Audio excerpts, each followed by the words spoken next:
21.5 लाख सुझाव, संभल, महाराजगंज और जौनपुर से सबसे ज्यादा सुझाव मिले। उप मुख्यमंत्री ब्रजेश पाठक का बलिया दौरा आज, कई विकास कार्यों और परियोजनाओं का करेंगे स्थलीय निरीक्षण। विधानसभा चुनाव से पहले शक्ति प्रदर्शन तेज, बसपा की तैयारी 9 अक्टूबर को लखनऊ में जुटेंगे नेता और कार्यकर्ता। यूपी में आरक्षण बंटवारे पर सुभाषपा ने राजनीतिक दलों से मांगी राय, सामाजिक न्याय समिति की रिपोर्ट पर सियासत तेज। यूपी पुलिस के आपको बता दें वायरलेस सिस्टम में होगा बड़ा बदलाव, दक्षता आत्मनिर्भरता पर गुणवत्तापूर्ण कार्य पर बल। और गन्ना किसानों के लिए बढ़ी समिति सदस्यता की समय सीमा, अधिक उपज पर बढ़ोतरी का मौका। आप देख रहे हैं के न्यूज, खबरों का सारथी। और अब खबरें विस्तार से। लखनऊ से अहम खबर है, मुख्तार की जमीन पर मिलेगा आवास। मुख्तार की जमीन पर बनेंगे फ्लैट, पंजीकरण शुरू किया गया है। कब्जे से मुक्त कराई गई जमीन पर बनेंगे 72 सस्ते फ्लैट। डालीगंज में मुक्त कराई गई जमीन पर बनेंगे 72 सस्ते फ्लैट। सरदार वल्लभ भाई पटेल आवासीय योजना के तहत रजिस्ट्रेशन शुरू किया गया है। आवास का ऑनलाइन रजिस्ट्रेशन शुरू करेगा एलडीए। 3 नवंबर तक चलेगा ऑनलाइन रजिस्ट्रेशन। तो डालीबाग में मुक्त कराई गई जमीन पर बनेंगे 72 फ्लैट। डालीगंज में मुक्त कराई जमीन पर बने 72 फ्लैट। आपको बता दें सरदार भाई वल्लभ पटेल आवासीय योजना के तहत अब रजिस्ट्रेशन होगा। 72 फ्लैट बनाए गए हैं। आवास का ऑनलाइन रजिस्ट्रेशन शुरू करेगा एलडीए। 3 नवंबर तक चलेगा ऑनलाइन रजिस्ट्रेशन। तो लखनऊ से अहम खबर, मुख्तार की जमीन पर मिलेगा आवास। मुख्तार की जमीन पर बने फ्लैट का पंजीकरण शुरू किया गया है। कब्जे से मुक्त कराई गई जमीन पर बने 72 सस्ते फ्लैट। डालीबाग में मुक्त कराई गई जमीन पर बने हैं 72 सस्ते फ्लैट। लखनऊ से अहम खबर आपको दिखा रहे हैं, लखनऊ के डालीबाग में मुक्त कराई गई जमीन पर बने हैं 72 सस्ते फ्लैट। सरदार वल्लभ भाई पटेल आवासीय योजना के तहत ही रजिस्ट्रेशन अब शुरू किए गए हैं। आवास का ऑनलाइन रजिस्ट्रेशन अब शुरू करेगा एलडीए। 3 नवंबर तक चलेगा ऑनलाइन रजिस्ट्रेशन। तो लखनऊ से अहम खबर, मुख्तार अंसारी की जमीन पर मिलेगा आवास। मुख्तार की जमीन पर बने फ्लैट का पंजीकरण शुरू करेगा एलडीए। कब्जे से मुक्त कराई गई जमीन पर बने 72 सस्ते फ्लैट। तो सस्ते फ्लैट बनकर तैयार हैं, उनकी रजिस्ट्रेशन प्रक्रिया एलडीए शुरू करेगा।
अश्विनी कुमार हमारे संवाददाता ज्यादा जानकारी के लिए हमारे साथ जुड़ गए हैं। अश्विनी, लखनऊ के डालीबाग में मुख्तार अंसारी की जमीन जो खाली कराई गई थी उस पर अब 72 सस्ते फ्लैट बनकर तैयार है, उनका रजिस्ट्रेशन अब एलडीए शुरू करेगा। क्या कुछ है अहम अपडेट निकलकर सामने आ रहा है?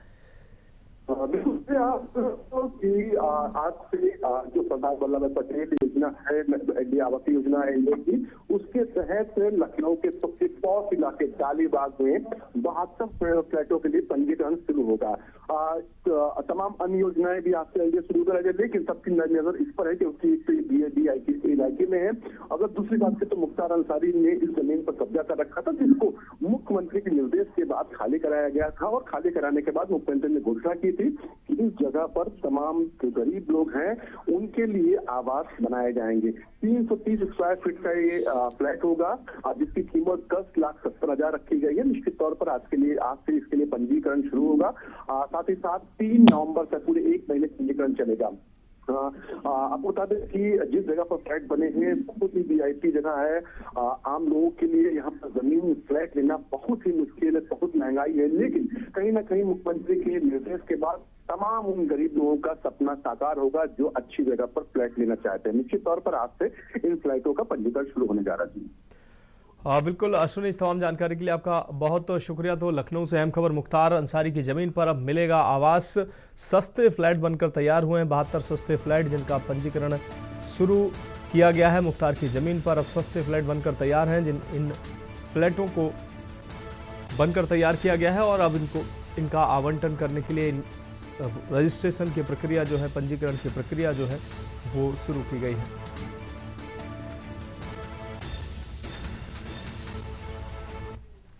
बढ़ेंगे अगली खबर की ओर। पीलीभीत से अगली खबर है, जहां बीसलपुर बरेली मार्ग पर हुआ सड़क हादसा। दिल्ली से नेपाल जा रही कार में ट्रक ने मारी है टक्कर। कार ड्राइवर सहित एक नेपाली नागरिक की मौत हुई। हादसे में एक युवक एक युवती गंभीर रूप से घायल हुए। सड़क किनारे कार का पहिया चेंज कर रहे थे कार सवार। घटना स्थल पर पहुंची बीसलपुर कोतवाली पुलिस।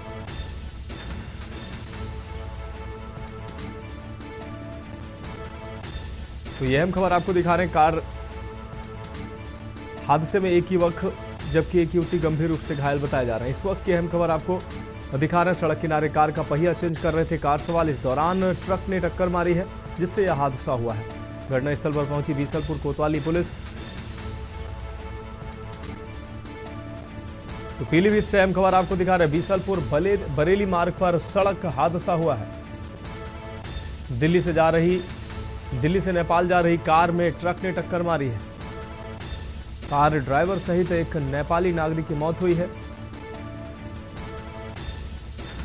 हादसे में एक युवक और एक युवती गंभीर रूप से घायल हुए हैं। कार ड्राइवर सहित एक नेपाली नागरिक की मौत हुई है।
अब बढ़ेंगे अगली खबर की ओर। अमरोहा से अगली खबर, जहां तेज रफ्तार कार डिवाइडर से टकराई। हादसे में महिला की मौत हुई है, महिला घायल हुई है। आपको बता दें कार का अगला हिस्सा बुरी तरह क्षतिग्रस्त हुआ है। अमरोहा जोया मार्ग पर यह घटना हुई है। हादसे में महिला घायल हुई। तो कार का अगला हिस्सा बुरी तरह से क्षतिग्रस्त हुआ है। अमरोहा जोया मार्ग पर यह घटना घटित हुई।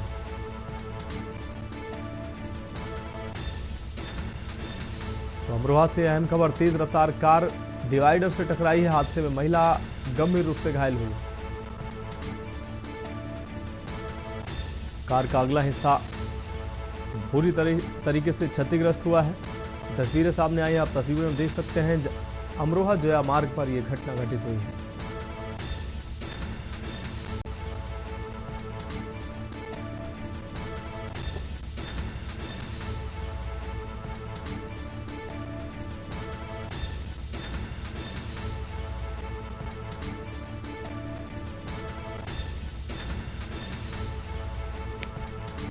तो अमरोहा जोया मार्ग पर यह घटना घटित हुई है। इस वक्त की अहम खबर आपको दिखा रहे हैं।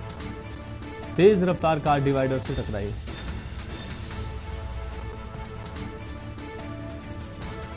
हादसे में महिला गंभीर रूप से घायल हुई है।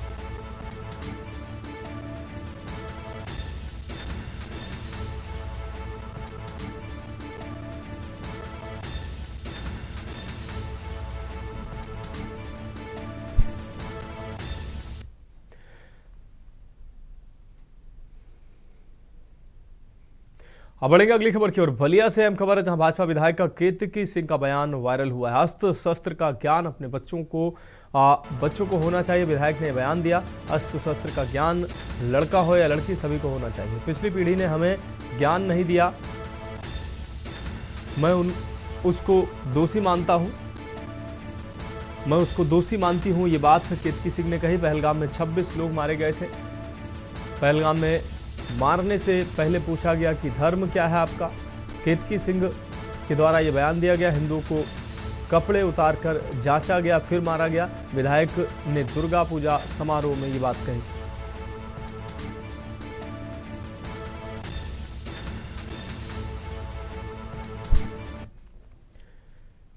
तो फिलहाल खबरों में एक ब्रेक का वक्त है, जल्द हाजिर होंगे।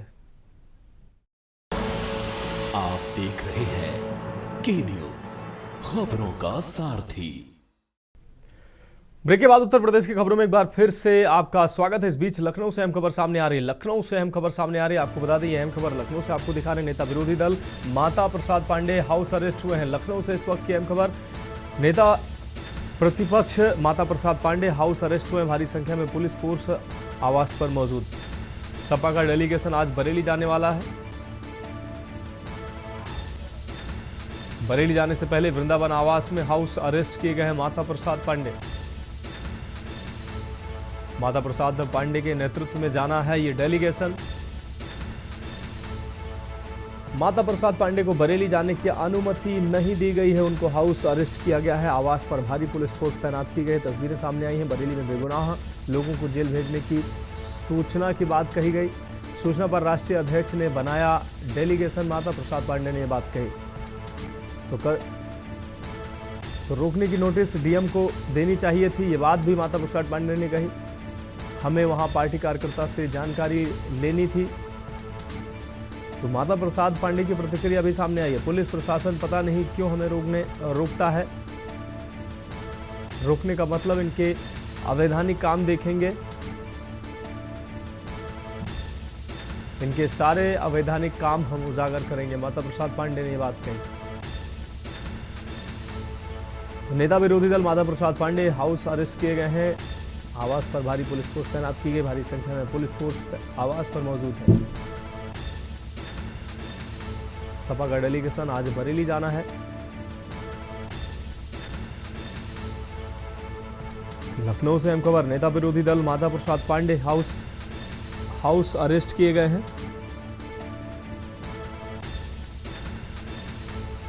और सपा प्रवक्ता मनोज यादव जी हमारे साथ जुड़ गए हैं। मनोज यादव जी, आज बरेली सपा का डेलीगेशन जाना, इस बीच नेता विरोधी दल नेता प्रतिपक्ष जो है माता प्रसाद पांडे, उनको हाउस अरेस्ट किया गया है। इस दौरान उन्होंने आरोप भी लगाए हैं कि पुलिस प्रशासन उन्हें पता नहीं क्यों रोकना चाहता है, क्या छुपाना चाहता है पुलिस प्रशासन।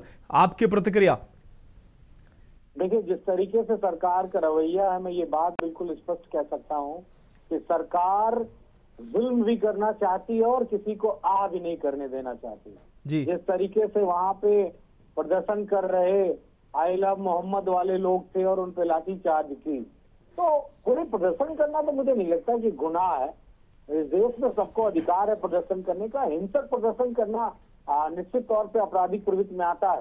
लेकिन वो लोग बैठे थे और बैठे लोगों पे पुलिस ने जिस तरह बर्बरता से लाठी चलाई, और वो भी बीजेपी के एक मौलाना के कहने पे वो लोग आए थे। और ये भी नहीं कि कोई विपक्ष की विचारधारा के मौलाना थे। वो हमेशा बीजेपी की तमाम सारी, चाहे वो 3 तलाक का मामला रहा हो, चाहे वो वक्फ बोर्ड के मामले रहे, सब पे उस मौलाना का समर्थन रहा है। अपने ही मौलाना के द्वारा बुलाए गए लोगों को मैं अल्लाह से प्यार करता हूँ वाली बात पे लाठी चलवा देना, तो जय श्री राम वालों को क्या करेंगे ये लोग? वो तो चौराहे पे खड़े होकर जय श्री राम बोल के पता नहीं क्या क्या कर डालते हैं, लोगों को चिढ़ाते हैं, लोगों को मारते हैं, लोगों का ध्यान ले लेते हैं। उनके लिए योगी आदित्यनाथ ने क्या किया बताए ना? लाठियां चलवाई थी क्या? अगर नहीं चलवाई तो मैं इतना कहूंगा कि ये सरकार पूरी तरीके से निकम्मी हो चुकी है और माता प्रसाद पांडे जी, नेता प्रतिपक्ष समाजवादी पार्टी, या जितने भी हमारे सांसद नेता जो जाना चाहते थे, उनको रोक कर इस सरकार ने ये बात बता दिया कि समाजवादियों से इनका डर, समाजवादियों को खौफ इनके दिमाग में बैठ चुका है कि जहां जहां ये अत्याचार करेंगे समाजवादी लोग जरूर पहुंचेंगे। हाँ, मनोज यादव जी, भारतीय जनता पार्टी आरोप लगाती है कि बरेली के हालात सामान्य हो रहे हैं, लेकिन विपक्षी दल का डेलीगेशन वहां पहुंचना चाहता है, वहां जाना चाहता है, इसलिए जाना चाहता है क्योंकि वहां की स्थितियां ना सुधरें और उस पर राजनीति करना चाहता है। ये भाजपा आरोप लगा रही। जहां जहां डेलीगेशन समाजवादी पार्टी का गया है इस सरकार के अत्याचार के खिलाफ, मैं तो सबूतों पे बात करता हूँ। मुझे कहानी कहने का शौक नहीं है, मैं किसी मंदिर का महंत और संत भी नहीं हूँ कि मुझे कथा सुनानी है टीवी पे। मैं स्पष्ट रूप से कह दूं, जहां जहां डेलीगेशन समाजवादी पार्टी का अब तक 8.5 सालों में गया है, कहां पे हिंसा हुई है उस जगह का नाम सरकार बता दे। और ने जो जिस भी मंत्री, जिस भी बीजेपी के नेता ने ये बयान दिया है, उसको मैं अंधभक्त की श्रेणी से भी ऊपर रखूंगा। उसको कुछ न दिखाई देता है, न सुनाई देता है, और न ही वो कुछ समझ के बोलने वाला व्यक्ति या मंत्री होगा। जी मनोज यादव जी, एक और सवाल। अभी इससे पहले इमरान मसूद और आपके एमएलसी जो है शहनवाज खान को भी रोका गया था, उनको भी हाउस अरेस्ट किया गया था, वो भी बरेली जाने वाले थे, और अब माता प्रसाद पांडे को रोकना कहीं ना कहीं इसको कैसे आप देखते हैं? दूसरी तरफ अब आप आगे की जो, जैसा कि माता प्रसाद पांडे कह रहे हैं कि विपक्ष जो है एक एक चीज उजागर करेगा, कैसे उजागर करेंगे आप? देखिए, श्रद्धेय नेताजी ने सदैव कहा कि जहां अन्याय अत्याचार होगा, समाजवादियों तुम सदैव खड़े हो जाना। तो समाजवादी पार्टी जहां ये सरकार अत्याचार अन्याय करेगी, किसी धर्म, किसी जात, किसी वर्ग, किसी विशेष संप्रदाय के लोगों पे, तो समाजवादी पार्टी अवश्य खड़ी होगी। हमारा डेलीगेशन तो कानपुर में भी गया था, जहां पे जिंदा ब्राह्मण समाज की 2 महिलाओं को योगी सरकार के प्रशासन ने जला दिया था। हमारा डेलीगेशन तो कानपुर भी गया था, जो व्यापारी था कानपुर का, जिसको गोरखपुर में, उत्तर प्रदेश में योगी की पुलिस ने जिंदा मार दिया था। हमारा डेलीगेशन हाथरस भी गया था, जहां पुलिस ने एक बच्ची की लाश को पेट्रोल डाल के जला दिया था। तो निश्चित तौर पे जहां जहां ये सरकार अत्याचार करेगी, समाजवादी पार्टी वहां पे खड़ी होगी उस अत्याचार से लड़ने के लिए। बहुत शुक्रिया मनोज यादव जी, आप द्वारा अपनी बात रखा गया के न्यूज के मंच से। बहुत शुक्रिया आपका। तो माता प्रसाद पांडे को रोकने का प्रयास किया गया है, उनके आवास पर भारी पुलिस बल तैनात किया गया, उनको हाउस अरेस्ट किया गया। इस दौरान उनका बयान भी सामने आया, उन्होंने कहा कि वो जो है वो उजागर करेंगे कि बरेली में किस तरीके से कार्रवाई हो रही है, किस तरीके से निर्दोष लोगों को जेल भेजा जा रहा है। तो भारी संख्या में पुलिस फोर्स तैनात किया गया है।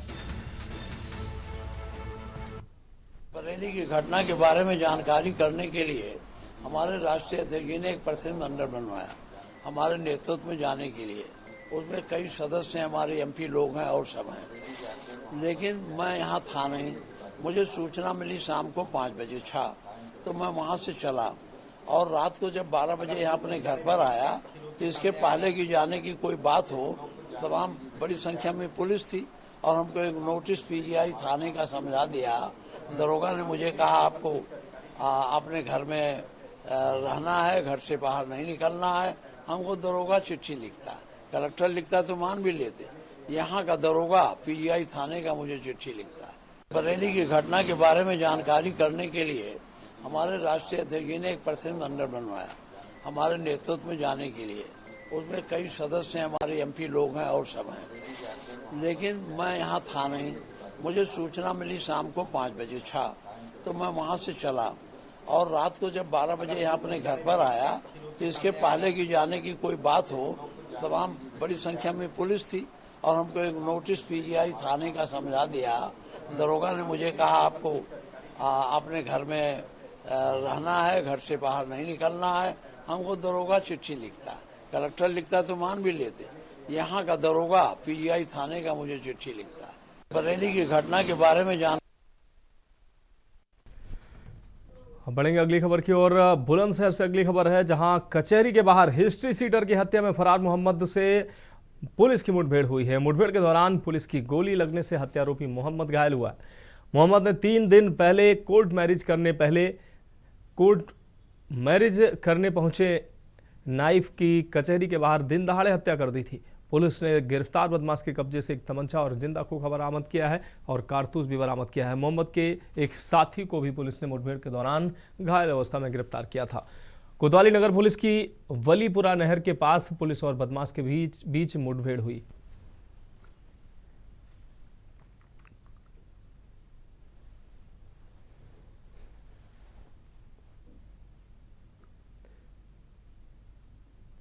तो बुलंदशहर से अहम खबर, पुलिस और बदमाशों के बीच मुठभेड़ हुई, हत्यारोपी मोहम्मद घायल हुआ।